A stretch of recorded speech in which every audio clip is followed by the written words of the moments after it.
This video is to share with you the differences between solo singing and singing in a choir. Hopefully in this video I can break down the differences between singing as a soloist and singing as a choir member so you can easily communicate to people in your choir, or perhaps you need to know the differences in order to bring out the best musician you can be in each circumstance. The biggest difference between singing in a chorus or singing as a solo performer is that singing as a solo performer, it's all about your voice shining in that moment as an individual. When you are singing in a choir, it's all about the one voice of the choir being heard all together and shining as a performance. An easy way to remember is that solo singing, your individual voice is shining, and as a chorus, the chorus voice as one shines. This does disregard if there are solos within the song. That's that moment for anyone in the choir who's been chosen as a soloist to shine and let their voice be heard individually. Singing is just like speaking, where when you sing a sentence like, I'm having a very good day, I'm having a very good day, I breathe at the end. So I keep the phrase by breathing at the beginning and breathing at the end. However, if I breathe in the middle of the phrase, I'm having a very good day, it doesn't quite have the same sound. When you're a solo performing, you're in charge of your own phrasing. Obviously, there's places where you should and shouldn't breathe, but it's really up to the individual performer. When you're singing in a choir, you have to be led by your conductor. You all have to breathe at the same point. You may even be asked to do scattered breathing, where you breathe without even showing that you're breathing. I can explain that in another video.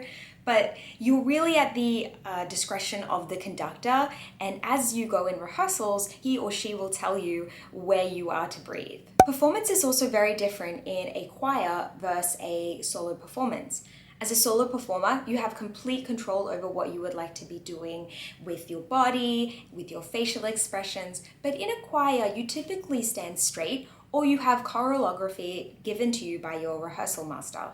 As a choir member during rehearsals, you must pay attention to what is written on the page for dynamics and expression.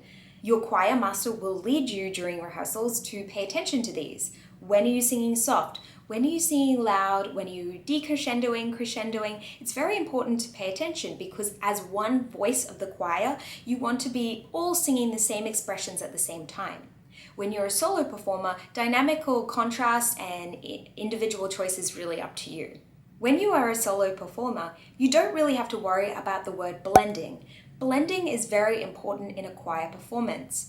It's to ensure that your voice matches with the people around you, so you sound like one voice of the choir.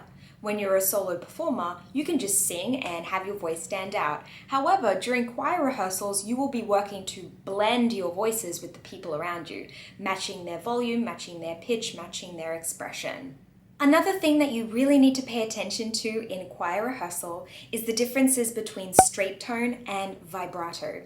Straight tone is singing the note straight, so it sounds like this. Ma. No frills, no vibrato.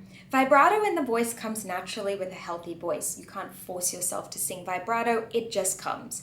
But if I'm singing in a choir with vibrato, here's a demonstration. Ma. You'll notice that the pitches go slightly back and forth between two different notes. Ma. Very slightly. If you are singing in choir, you really want to avoid singing with vibrato. The changes in pitch slightly will clash with the other singers. So always try to stick to straight tone and save your vibrato for singing as an individual singer. And just to summarize, individual singing is the moment where you can shine as an individual voice, and when you're singing in a choir, that's your opportunity to shine with other voices as one voice. That's it from me, guys. Have a great day, and I'll see you later. Happy singing. If you enjoyed this video and want access to more free warm-ups, meditations, and other singing-related videos, make sure you subscribe. I am a new channel and any support is appreciated so I can make more material for you guys. Anyway, that's it from me. See you next time.